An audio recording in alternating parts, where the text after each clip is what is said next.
You've built a successful business, you're thinking about retirement, but here's the big question. If you sold your business tomorrow, would you have enough to retire comfortably, or at least have financial independence? For most owners, the answer is, I'm not sure. That uncertainty comes from not knowing your wealth gap. And that's what today's episode is all about. Welcome to the show. I'm your host, Joe Curry, and today we are talking about the wealth gap. So what is the wealth gap?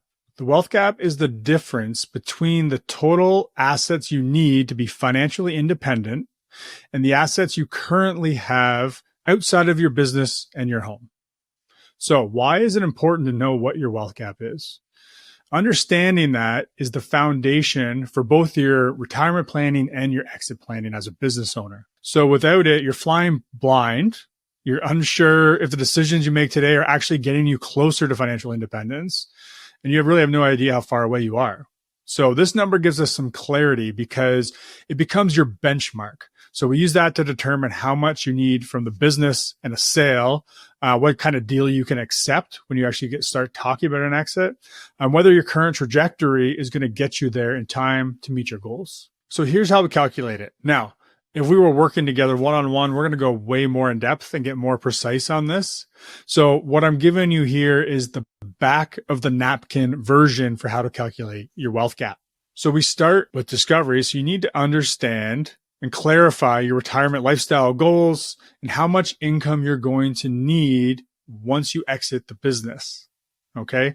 Now, a quick way to do that, you could just take what is the income you take out of the business, because that's probably what you're spending. You could subtract anything you're putting into RSPs.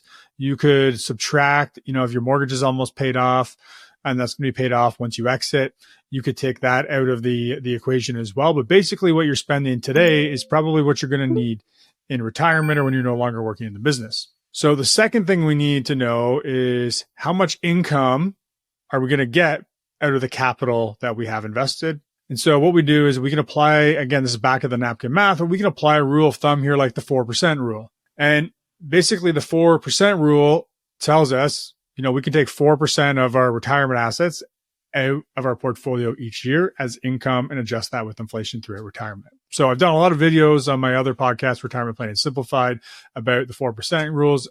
And this is not the end all be all, but for the back of the napkin math, that 4% rule is going to help us understand what our income needs, what they basically work out to as far as having available in other assets like investments. Okay. We also need to take into account taxes. So depending on where that money, once you sell, is going to be held, whether you're personally, how much of it's in TFSAs versus RSPs versus non-registered versus the holding company, right? So depending on the scenario, we need to figure out how much we need to add in for taxes. So that's going to bump up the total capital that you need available, right? And then we're going to look at, well, what do you have today for assets?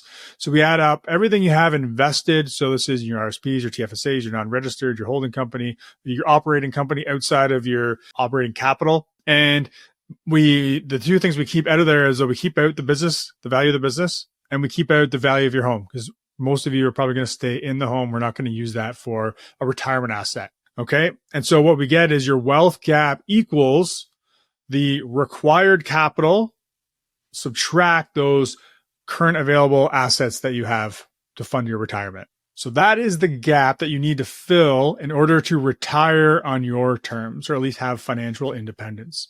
And in most cases, for business owners, the only way to close that gap is with the proceeds from selling your business. And basically what that means is you're using your business as a bridge to get you from working and being a business owner to being a retiree. And I keep using that word retiree. I know a lot of you listening are thinking, I don't think I'm ever going to retire. But really the goal is financial independence. So maybe you're selling and saving on as a consulting manner, or maybe you're starting something totally different just for fun. It doesn't mean you're going to sit around and do nothing, right? So I just want to make sure we're clear on when I talk about retirement, this is think financial independence, time freedom, money freedom. Once we know your wealth gap, we can start to reverse engineer what your business needs to sell for after taxes. From there, we can assess what it's actually worth today. So we use the value builder assessment to do that internally in our firm. And really, that's going to tell you what's the shortfall between those two numbers, and that's your planning target. So in other words, the business is worth X and you need Z. then how do we close the gap, which is why? How do we get the business from where it is today to enough value you can sell to close the wealth gap? And this is where comprehensive planning becomes powerful, because financial planning is going to tell us what you actually need. Exit planning helps us position your business to deliver on it, right? So financial planning and business exit planning, value acceleration, they all go together, because at the end of the day, what we're really trying to achieve in your business is true wealth in your life in general, right? And so in order to figure out what that means for you, we need to do that for personal financial planning. Again, that's going to help us come up with those numbers to figure out what do you need. And then the business planning, again, is just closing that wealth gap. So let's do a bit of an example walkthrough here. So let's just say that you've figured it out, you've done the work, and let's say your retirement lifestyle requires $140,000 a year. That's what you're spending every year. And so using that 4% rule, that means you need about $3.5 million in invested assets. Okay. And let's say in this scenario, we're going to bump it up by 20% just for taxes you're going to be paying each year. And so now we're at $4.2 million. Okay. Now let's say that you've already saved $1.2 million. So that's saved outside your business and retirement investments. So that means your wealth gap is equal to the $4.2 million of capital you need for financial freedom, less the $1.2 million you already have. So that means you need to get and walk away with $3 million from the sale of your business. So that $3 million needs to come from the business after taxes, after fees. So if you're working with a brokerage, lawyers, like there's going to be other fees involved in the transaction. We need to make sure we're taking that into account. So if you sell for example, for $4 million, but you only get to keep $2.6 million after you pay all those fees, and after taxes, you're still short, right? So that's the conversation we need to have before going to market, right? So that's why exit planning it's so important to start having these conversations before you're ready to exit, right? So even if it's potentially on the horizon, we want to be having these conversations at least 5 years out. We can get really clear on what you need personally to make everything work. We identify that wealth gap, and then we can start making the changes in your business to get you to where you need to be so that when the time comes to exit, the business is ready to go and there's no surprises. So look, why do most owners actually miss this? It's because generally they're getting to the valuation game too late, right? And they haven't done the retirement math. They're all starting to think about these things once they're ready to exit, and it's too late at this point. Not to say you can't do it. You still need to do it. What they say, the best time to plant a tree other than 20 years ago is today, right? So you still have to get started if you haven't. But if you're listening to this and it's just starting to enter your mind, I mean, start doing this business. As Chris Snyder from the Exit Planning Institute says, exit planning is just good business planning at the end of the day. Because the funny thing is, the more valuable you make your business, if you do all the things that's going to make it more valuable to a potential buyer, it's just going to make it a lot more fun business to actually work in. So our process really starts with defining this wealth gap. That's the foundation for all your exit planning, business value optimization, and your personal financial planning. So just to bring this all together, the wealth gap really is the missing link between your business and your retirement.